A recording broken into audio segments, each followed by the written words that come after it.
कि गांव के लोग तुरंत आ गए। जैसे मक्खियाँ एक जगह इकट्ठा हो जाती है और वो सब भगवान से प्रार्थना करने लगे कि वो बिच्छू पैरालिसिस हो जाए। With the candles and with the lanterns, throwing giant scorpion shadows on the mud bucket walls, they searched for him. He was not found. The word giant scorpion का मतलब है कि वो सब गाँव वाले ऐसे चलकर आ रहे थे कि उनकी परछाई मिट्टी के दीवारों पर बड़े बड़े स्कॉर्पियन के जैसे लग रहे थे.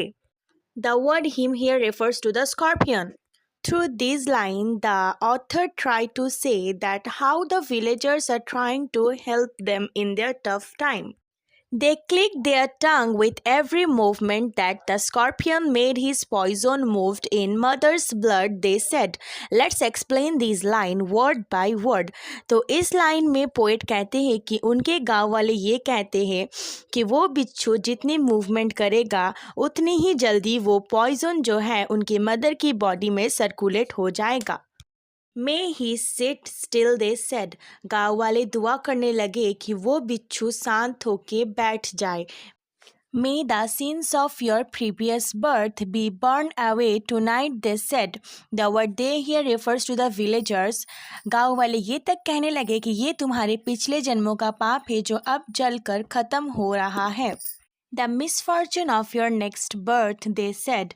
May the sum of all evil balance in this unreal world against the sum of good became diminished by your pain.